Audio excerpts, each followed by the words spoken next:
Assalamualaikum warahmatullahi wabarakatuh. Assalamualaikum warahmatullahi wabarakatuh. Alhamdulillahirabbil alamin, atas rahmat Allah Subhanahu wa taala kita semua dapat kembali bersua dalam program ngaji dan berbagi di rumah aja bersama Enukar Lajisnu dan Gotix. Ramadan kali ini kita sudah menghadapi hampir 1 minggu penuh dengan kondisi pandemik global COVID-19. Banyak aktivitas yang terpaksa harus terbatas karena himbauan dari pemerintah untuk physical distancing. Kita semua berharap pandemi global COVID-19 ini tidak berdampak serius pada kegiatan ibadah, baik itu ibadah personal maupun ibadah sosial. Kembali bicara mengenai ibadah sosial, sangat sinkron dengan judul diskusi kita pada sore hari ini. Telah hadir bersama kita pakar fikih yang juga merupakan guru kami yang suka kami mintai arahan. Beliau adalah Kiai Haji Mujib Qulyubi, Dewan Syariah Enukar Lajisnu. Assalamualaikum Kiai. Waalaikumsalam warahmatullahi wabarakatuh. Sehat Kiai? Alhamdulillah. Alhamdulillah. Kabar juga Mbak Nino? Nggih, alhamdulillah sehat Kiai. Panjenenganipun. Baik. Nah, mungkin banyak pada masa pandemik ini masyarakat beramai-ramai, bahkan selebritis, tokoh publik, mereka menggalang dana ya. Dan ternyata kalau dilihat perolehannya juga cukup lumayan. Iya. Dan peran masyarakat ternyata juga banyak yang terlibat. Artinya kondisi pandemik ini tidak menghalangi masyarakat untuk terus berdonasi. Iya. Namun apakah ketika mereka berdonasi, berzakat, kemudian menunaikan infak dan sedekah sudah paham betul apa tuntunannya? Iya. Nah, itulah yang akan kita bahas pada sore hari ini bersama Kiai Haji Mujib Qulyubi. Kita langsung mulai ya, ya. Oke. Dari sisi hukum zakat, sebenarnya apa sih zakat itu? Kemudian apa urgensinya zakat? Kemudian apa posisi syariah zakat di dalam Islam ya? Ya, oke. Assalamualaikum warahmatullahi wabarakatuh. Bismillah, alhamdulillah alladzi amarana wa asana bisyami Ramadan faridatan minallah walladzi amarana biqiyami shalah walladzi amarana li'ita'i zakah. Wassalatu wassalamu ala Rasulillah sayyidina wa maulana Muhammad ibni Abdillah wa ala alihi washabihi wa man ba'du. Para pemirsa yang dirahmati oleh Allah Subhanahu wa taala, Mbak Nino, host kita, dan seluruh pengurus NO-Care yang mudah-mudahan selalu dirahmati oleh Allah Subhanahu wa taala. Berbahagia pada kesempatan ini saya bisa bertemu dalam rangka untuk mengaji dan mengkaji bersama-sama soal urgensi zakat di dalam kehidupan kita sehari-hari. Yang pertama, saya menjawab apa yang ditanyakan oleh Mbak Nino, bahwa zakat itu penting, urgen, karena secara bahasa zakat itu berarti an-nama, berkembang, atau al-barakah, keberkahan, atau kathirul khairat, kebaikan yang banyak, atau at-tadhir, zakat itu bisa berarti mensucikan, atau tahmid, merupakan pujian. Jadi secara bahasa tidak ada yang menunjukkan zakat itu negatif. Semua bermakna positif gitu. Kemudian kalau secara istilah syar'i, zakat itu adalah harta yang diambil dari harta tertentu dengan cara dan jalan tertentu pula. Itu zakat gitu. Lah kalau manfaatnya apa? Hikmahnya apa tadi pertanyaan itu? Tentu sangat banyak sekali, karena itu kebaikan, karena itu perkembangan, karena itu pensucian. Apalagi kalau dikaitkan dengan pandemi corona sekarang ini, banyak sekali istilah fikihnya bertambah banyak mustahiknya. Iya. Banyak yang dimiskinkan karena terdampak. Oke. Jadi kelompok 8 itu semakin berkembang lah. Mayoritas kelompok 8 itu semakin berkembang, maka mustahikin semakin berkembang, maka zakat semakin dituntut peranannya di tengah masyarakat itu. Oke. Satu hal yang saya ingin sampaikan, bahwa hikmah zakat di dalam kitab kuning misalnya, Al-Habib Muhammad bin Ahmad bin Umar As-Sadiri dalam kitab Syarah Yaqutun Nafis halaman 259 itu secara letterlek saya ingin bacakan sedikit bahwa amma hikmatuz zakati fa ma'rufatun wa dhahiratun. Hikmah, manfaatnya zakat itu sudah jelas nampak dan sudah jelas kelihatan, terkenal. Wa tabdu fi hadzal asri aksaru, dan nampak sekali hikmah zakat itu di masa sekarang.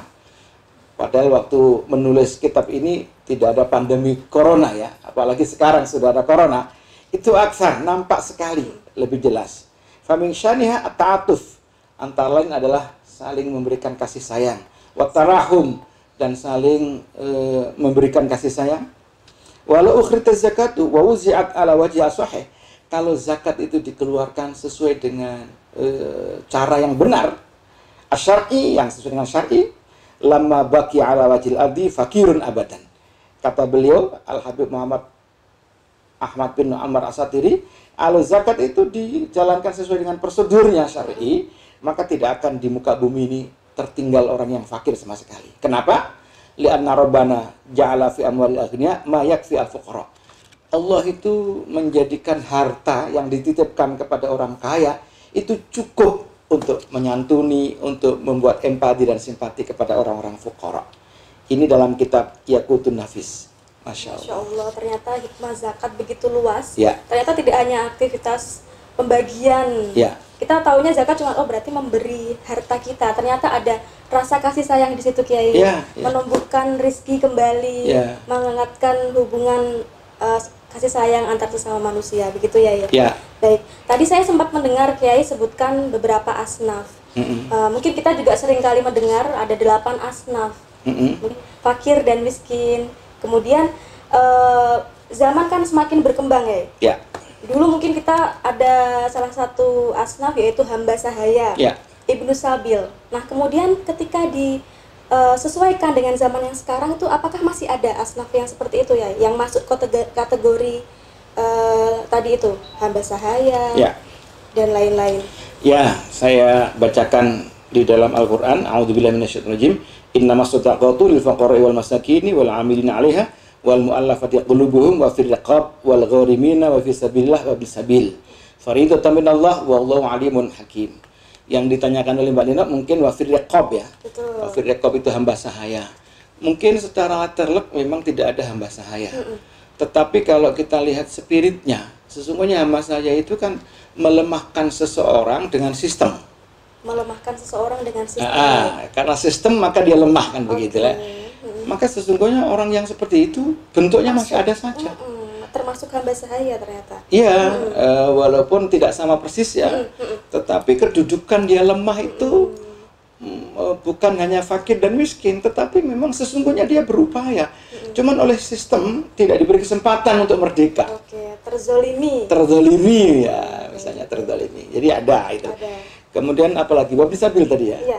Wabni Sabil masih ada saya kira. Wabni Sabil itu orang yang bepergian, apalagi di saat pandemi seperti ini. Ini banyak sekali Wabni Sabil, bertambah lagi tuh ya, saya bilang mustaqim. Orang yang nggak bisa pulang ya. Bukan nggak bisa pulang itu gara-gara PSBB ya, bukan karena pembatasan. Memang nggak punya sanggup, nggak punya duit untuk pulang itu. Ditambah lagi dia juga nggak bisa bayar kontrakan.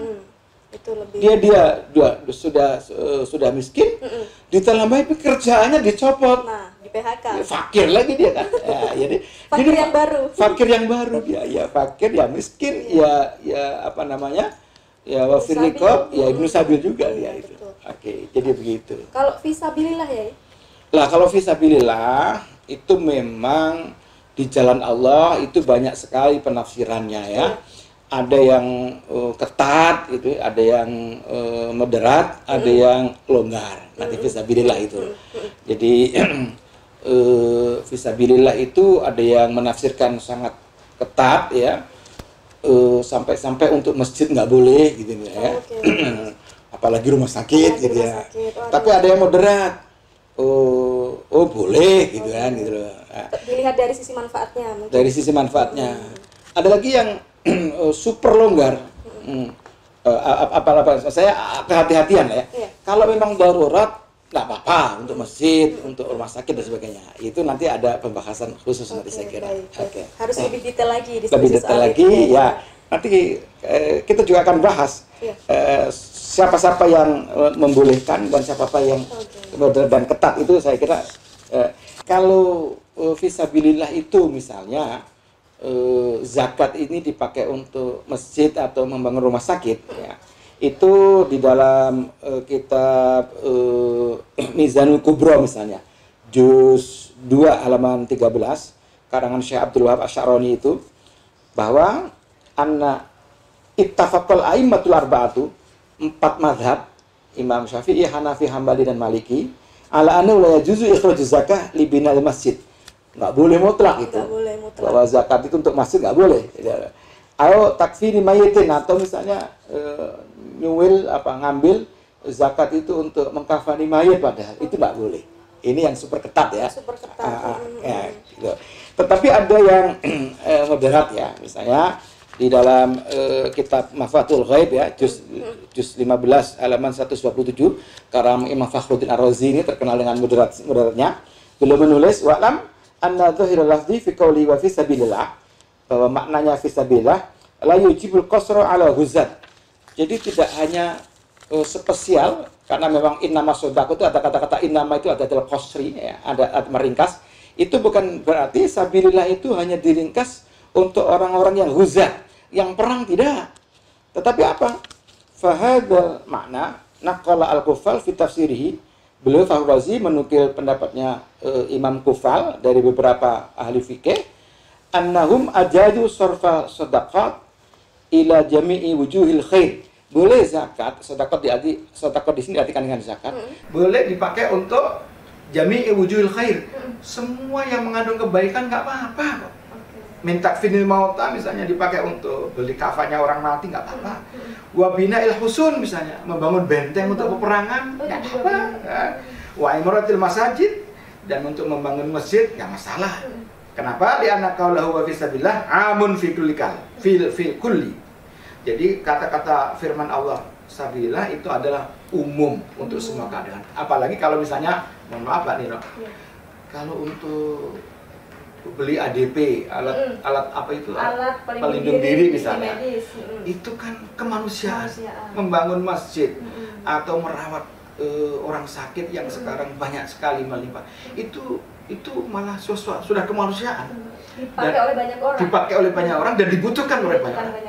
Maka sesungguhnya kalau saya bicara, setiap tingkah dan kebutuhan yang sudah menyangkut kemanusiaan itu intinya agama. Sudahlah. Iya, kalau menurut saya intinya agama itu kemanusiaan. Kalau sudah menyangkut kemanusiaan, itu agama akan memberikan toleransi. Ya, saya kira begitu. Ternyata ada banyak sekali teman-teman pendapat-pendapat tentang boleh tidaknya zakat digunakan untuk hal lain seperti infrastruktur tadi. Nah, kemarin memang sempat ramai ya.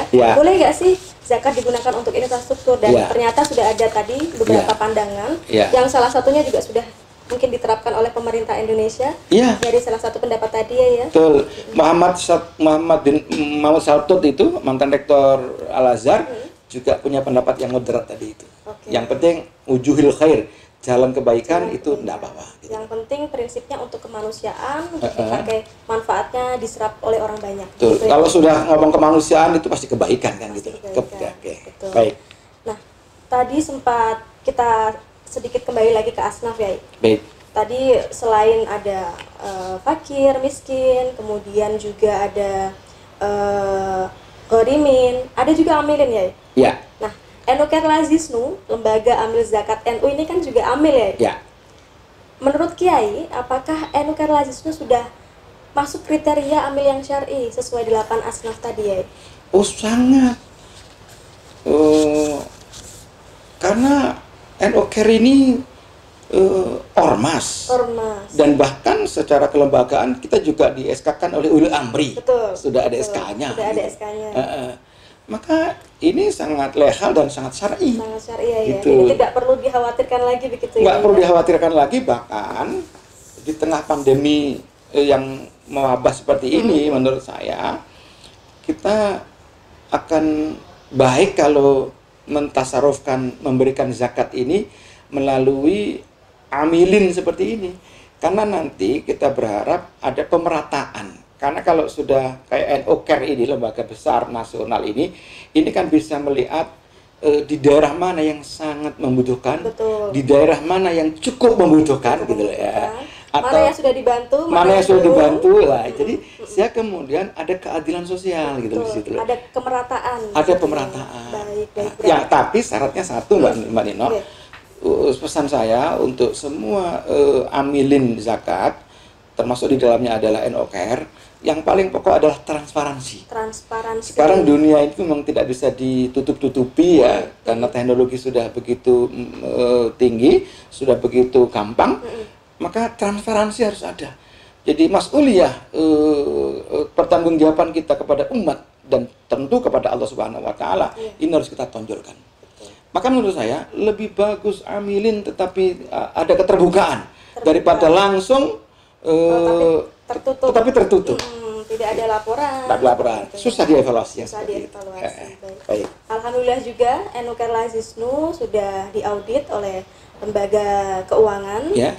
Juga setiap tahun kami rutin juga melaporkan keuangan kepada Basnas ya. Jadi insya Allah tadi arahan dari Kiai sudah sepenuhnya dilakukan oleh teman-teman NO-Care Lazisnu. Dan ini juga jika dari teman-teman semua yang menyimak adalah juga termasuk amil, mungkin juga bisa diterapkan tadi masukan-masukan dari Kiai untuk selalu transparan dan tentunya amanah begitu ya. Betul. Baik. Saya bersyukurlah kita umat Islam dan khususnya warga Nahdliyin ada NO-Care ini kan tidak hanya ngurusin zakat tetapi juga kemanusiaan yang lain. Ketika ada gempa, ketika ada bencana, ketika ada musibah, saya sudah melihat di sana ada hadir NO-Care ini ya. NO-Care Lazisnu ini ya. Jadi saya kira bersyukur dan sebagai ormas besar memang NO ini sudah saatnya berperan bukan hanya di bidang keagamaan, bukan hanya soal fikih saja, tetapi juga harus ada harokah iktisadiyah gerakan ekonomi ya yang berbasis umat. Berbasis umat. Saya kira ekonomi yang berbasis umat. Iya, saya kira iya. Jadi NU harus berperan tidak hanya dari sisi keagamaannya ya, tapi mendampingi masyarakat bahkan di masa-masa bencana alam, bencana non alam seperti wabah seperti ini harus selalu hadir. Begitu. Mbak Nino, definisi NU itu adalah jam'iyah diniyah ijtimaiyah, organisasi sosial keagamaan. Jadi salah kalau NU hanya diartikan di masjid, NU diartikan tahlilan, ya, kunut, kemudian istighosah, tidak. NU jangan dikebiri, jangan dibonsai dengan hanya ada di masjid dan di musola. Ingat ada kata-kata jangan hanya loh ya, jangan hanya. Nanti diasal-artikan, wow Pak Mujib nggak setuju dengan tahlilan, tidak seperti itu. Jangan dikebiri NU hanya di masjid istighosah. Tetapi NU itu harus hadir di ekonomi. NU harus hadir di mall. NU harus hadir ketika ada orang yang sakit. NU hadir di dalam kondisi kemanusiaan membutuhkan pertolongan. Itulah baru nanti namanya Jam'iyah Diniyah Ijtimaiyah. Jam'iyah Diniyah Ijtimaiyah. Masya Allah. Jadi NU harus ada di mana-mana dan kapan saja ya. Kapan saja. Masya Allah. Baik. Tadi sudah kita bahas mengenai apa itu zakat, kemudian hukum-hukumnya. Kita mulai agak lebih dalam lagi teman-teman. Banyak ya yang masuk beberapa pertanyaan kepada kami nih, karena mungkin dari wabah pandemi ini kemarin muncul himbauan dari pemerintah untuk melaksanakan zakat lebih awal. Padahal selama ini masyarakat Indonesia sudah terbiasa atau mungkin juga taunya hukum zakat itu hanya boleh dilakukan di akhir Ramadan, khususnya zakat fitrah dan zakat mal ya. Nah, seperti apa ya sebenarnya hukum-hukumnya itu? Oh, tidak apa-apa. Tidak apa-apa. Apalagi sekarang sangat dibutuhkan ya. Sudah masuk pada keadaan tertentu, itu tidak masalah. Tidak masalah ya. Tidak masalah didahulukan itu karena kepentingan sekarang. Gitu loh. Kalaulah kemudian itu kemarin itu diakhirkan, itu kan hanya sunnahnya saja dalam kondisi normal. Dalam kondisi normal. Yang kedua, karena kalau zakat fitrah itu kan sesungguhnya bagi orang yang ketika azan maghrib itu masih hidup kan begitu ya. Dengan kondisi pandemi ini mungkin kita harus siap-siap ya. Siap-siap Tentunya, sekarang saja ya. Semoga sih kita semua sehat ya. Semua ya. sehat ya. Sebagai bentuk antisipasi begitu ya. Iya, bukan soal antisipasi kita nanti hidup atau mati ya. Tapi seperti apa ya? Tetapi kebutuhan untuk memanfaatkan zakat itu sudah mulai sekarang. Sudah mulai. Sudah ditunggu-tunggu banyak orang. Banyak ya, orang yang tadi itu mustahik baru. Karena banyak mustahik baru, karena kondisi dan keadaan. Gitu. Jadi sekarang ini sudah darurat, sekarang sudah dibutuhkan sekali uluran tangan kita, empati simpati kita kepada orang-orang tetangga kita, kepada orang lain. Baik. Jadi sudah clear nih teman-teman. Jadi nggak perlu ragu lagi untuk menyalurkan zakat di awal Ramadan. Kebetulan juga ini sudah masuk di pekan kedua ya. Jadi mungkin juga sudah mulai yang menghitung-hitung zakatnya berapa, nanti sudah bisa disalurkan ke bayar. Mohon maaf, jangan tekannya menurut saya jangan hanya zakat, tetapi juga sodako. Sodako dan infak. Jadi sodako dan infak. Zakatnya sudah ditunaikan, tinggal zakat infaknya ya. Iya. Ada aturan lain mungkin ya mengenai zakat. Sebentar, saya ingin meyakinkan kepada semuanya bahwa Nabi Muhammad dalam hadis Muslimnya pernah bersabda, "Mana qasat sodakotun min malin." Jadi dengan sodako harta itu tidak akan berkurang sedikit pun. Wa ma zadallahu 'abdan bi'afin illa izzan. Dan Allah tidak akan menambahkan orang yang suka memaafkan kecuali dia tambah wibawa. Jadi sesungguhnya zakat itu atau sedekah bahkan infak itu tidak mengurangi harta kita. Justru malah menambah nama, akan menambah keberkahan dan menambah kedamaian dalam rumah tangga kita. Jadi zakat itu memang yang wajib, sedekah dan infak itu juga patut kita berikan, apalagi bulan Ramadan, Mbak. Apalagi bulan Ramadan ya, bulan yang dilipat gandakan pahala kita oleh Allah Subhanahu wa taala. Tidak ada alasan lagi ya untuk saya miskin jadi nanti zakatnya atau infak sedekahnya nanti aja. Sebenarnya malah dalam kondisi yang kurang juga kita sangat boleh dan dianjurkan untuk tetap bersedekah ya. Iya. Allah dalam surat Al-Imran itu kan menyatakan untuk kita semuanya dan menegur serta memberikan pelajaran kepada dia bahwa surga itu diberikan uiddat lil muttaqin, kepada orang yang bertakwa. Siapa itu? Alladzina yunfikuna fis sarra'i wad dharra. Orang yang senang menginfakkan hartanya fis sarra'i wad dharra, baik ketika lapang maupun ketika dia sulit. Artinya apa? Filosofi dan spirit yang kita ambil dari perintah Allah adalah kita membangun jiwa kita itu untuk senang memberi kepada orang lain. Dan Allah tidak menangkarkan memberi yang banyak, yang sedikit, yang enggak begitu. Intinya adalah bagaimana karakter suka memberi, karakter empati dan simpati kepada orang lain itu ditanamkan kepada diri kita, baik dalam keadaan apapun. Sebab gini, kalau orang ketika miskinnya saja juga nggak senang infak, nggak senang sedekah, mohon maaf, jangan harap dia nanti ketika dia longgar, ketika dia kaya, menjadi semakin senang dengan sedekah. Enggak. Karena sudah kadung terbiasa. Sudah terbiasa. Orang kalau sudah biasa kikir, ketika miskin kikir, ketika kaya juga akan kikir. Jangan. Jadi, Jadi tetap berinfak, bersedekah dalam kondisi apapun.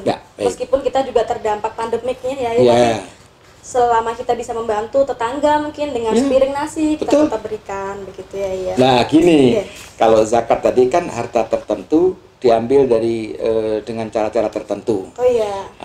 Tapi kalau infak itu infak dan sedekah. Kalau infak itu berupa harta. Tapi kalau sedekah itu tidak hanya dengan harta, bisa dengan senyum.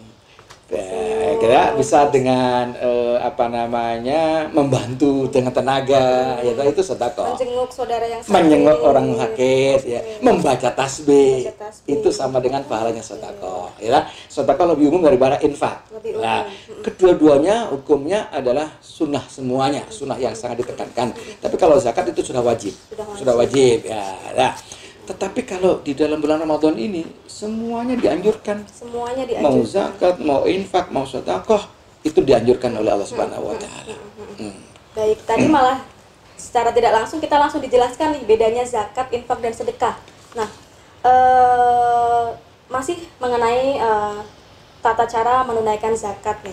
Tadi kan boleh dilaksanakan di awal. Kemudian ketika physical distancing diberlakukan kita kan dituntut untuk nggak kemana-mana atau tidak berkerumun. Betul. Sementara kita mungkin pengen tetap melaksanakan zakat nih. Baik. Boleh nggak sih kita zakat via online? Ya. Tapi di online itu kan kita nggak bisa ada akad ijab Ya. zakatnya ya. Ya. Seperti apa hukumnya ya? Baik. Inilah fungsinya ada amilin seperti NO Care ini. Kita NO Care mesti menggiatkan dua cara. Ketika physical distancing ini dianjurkan dan memang maldorotnya banyak, kalau nggak physical distancing, maka pertama bisa dengan cara menyembut bola. Jadi dari teman-teman NO Care, Lazisnu ini bisa datangin, jumputin begitu, Jemput donasi, jemput donasi zakat. juga zakat, juga sedekah. Yang kedua dengan teknologi, dengan transfer. Dengan digital sekarang sudah Oke, bisa. Salah satunya dengan GoPay. Dengan GoPay boleh, bisa. Bagaimana dengan ijab kabulnya? Loh, ijab kabul itu, niat itu bukan yang harus tertalafutkan. Tidak harus Talafut ya, yang diucapkan gitu ya. Niat itu sesungguhnya adalah ketika kita melakukan sesuatu, muqtarin bi fi'lihi, ketika mentransfer itu niatnya sudah untuk zakat atau sedekah, itu sudah ditulis oleh Allah Subhanahu wa taala. Sudah ditulis oleh Allah Subhanahu wa taala gitu.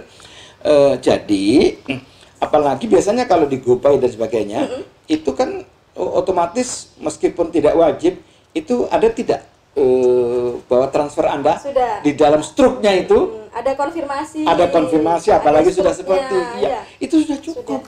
Itu sudah cukup. Sudah mencukupi syaratnya. Sudah mencukupi syaratnya. Gitu loh.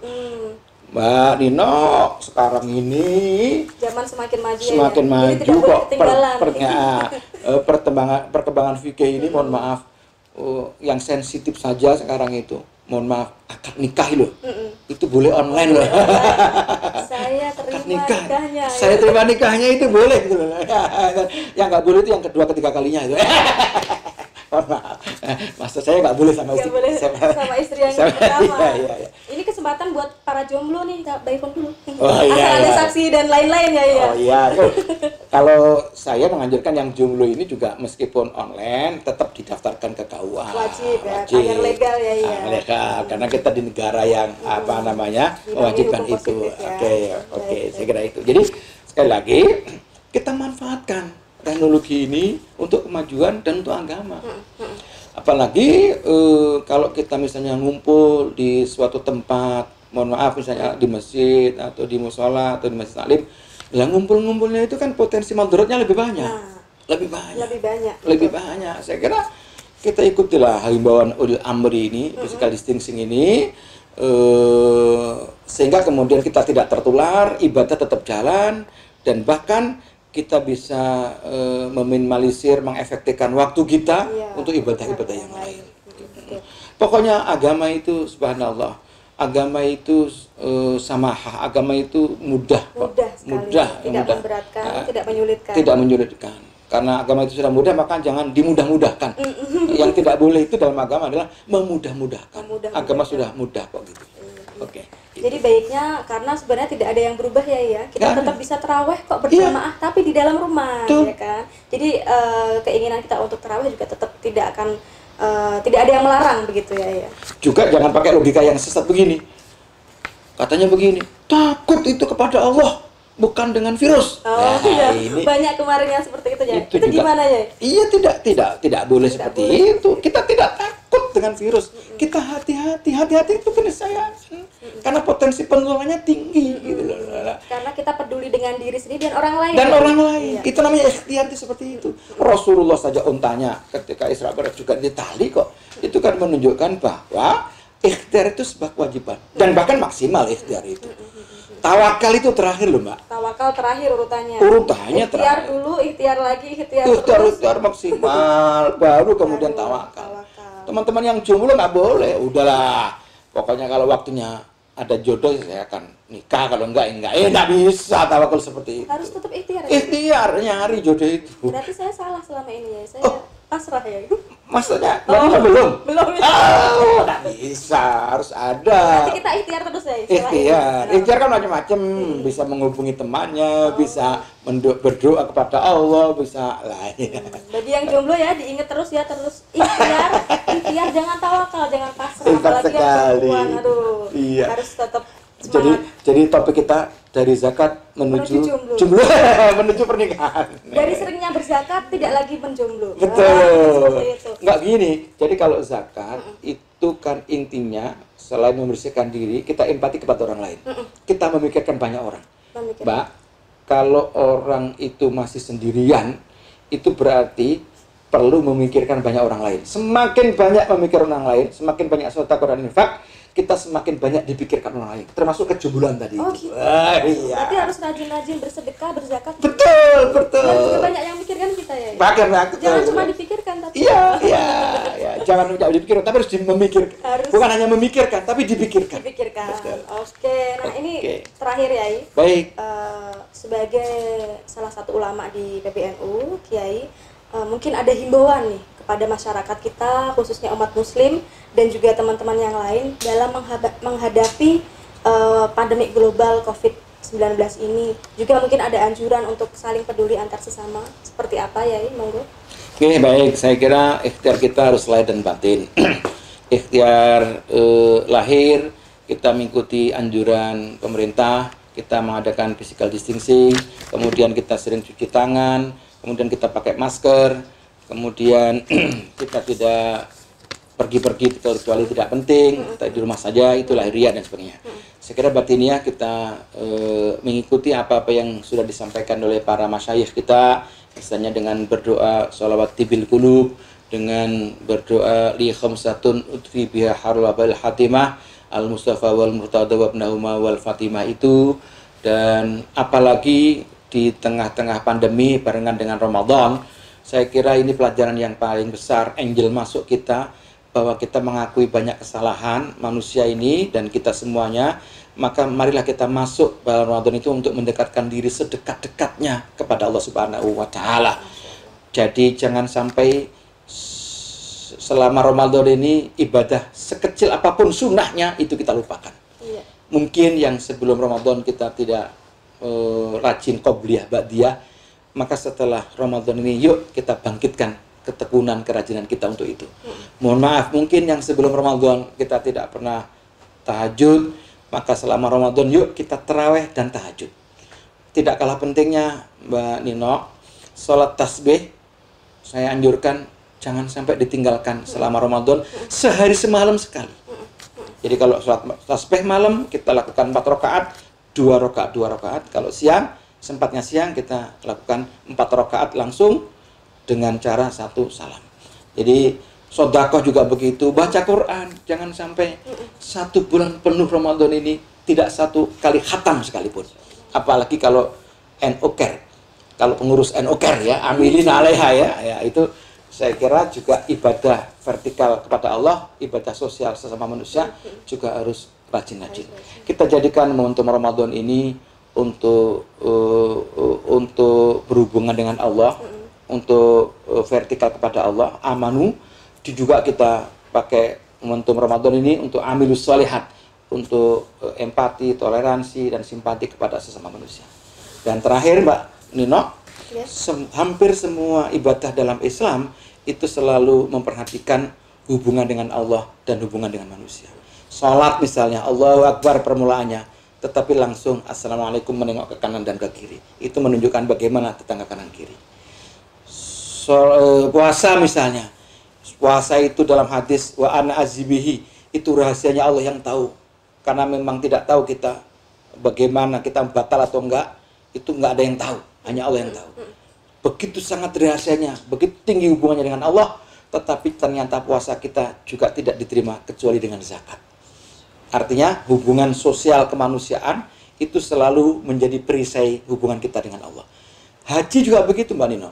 Haji itu sering-sering kita selalu mengatakan talbiyah itu dengan labbaik Allahumma labbaik, innal hamda wa ni'mata laka, seluruh pujian, seluruh kemuliaan milikmu. Itu sangat tinggi sekali hubungan vertikal Allah. Tetapi ternyata Haji itu ujung-ujungnya kata Nabi, tanda-tanda mabrurnya adalah it'amu ta'am wa ifsha'us salam. Tanda-tanda mabrurnya adalah suka memberi makan kepada orang lain dan suka memberikan kedamaian, menebar kedamaian kepada orang lain. Jadi walhasil kesimpulan saya menganjurkan marilah kita momentum Ramadan ini kita jadikan mempererat, memperkuat hubungan kita amanu vertikal kepada Allah. Tapi jangan lupa, tidak cukup kita hanya sholat, hanya puasa kalau tidak dilengkapi dengan wa'amilus sholehat, hubungan vertikal sosial sesama manusia. Mudah-mudahan kita diberikan kekuatan untuk menjadi manusia yang paripurna di mata Allah Subhanahu wa taala, dan mudah-mudahan amal ibadah kita diterima di sisi Allah Subhanahu wa taala, dan akhirnya kita menjadi orang yang husnul khotimah serta mendapatkan syafaat Rasulullah Muhammad sallallahu alaihi wasallam. Masya Allah, mencerahkan sekali tadi apa yang disampaikan oleh beliau Kiai Haji Mujib Qulyubi tentang apa itu zakat, bagaimana cara menunaikan zakat, bagaimana cara memilih amil yang baik, kemudian bagaimana cara pendistribusian zakat di tengah kondisi pandemi global COVID-19 seperti ini. Semoga setelah ini tidak ada halangan lagi untuk kita beribadah sosial sebanyak-banyaknya yang mengimbangi ibadah personal kita selama bulan Ramadan. Nah, terkait dengan ibadah sosial, teman-teman jangan lupa untuk turut berdonasi melalui program-program Ramadan Enuker Lazisnu dengan cara scan QR Code GoPay, kemudian pilih Enuker Lazisnu, atau juga bisa transfer melalui rekening yang tertera di layar monitor teman-teman semuanya. Alhamdulillah, tiba kita di penghujung acara. Kami selaku pembawa acara mohon maaf apabila ada yang kurang berkenan selama penyampaiannya, dan kami ucapkan juga kepada Kiai Mujib Qulyubi sudah berkenan menjadi pembicara pada sore hari ini. Terima kasih untuk teman-teman yang sudah menyimak kami dari awal sampai akhir. Semoga kita semua disehatkan, semoga kita semua diberikan semangat untuk terus melakukan kebaikan di bulan Ramadan dan juga bulan-bulan seterusnya. Terus simak kami ngaji dan berbagi di rumah aja bersama Enuker Lazisnu dan Gotik setiap hari Sabtu selama bulan Ramadan. Sampai ketemu lagi minggu depan. Assalamualaikum warahmatullahi wabarakatuh.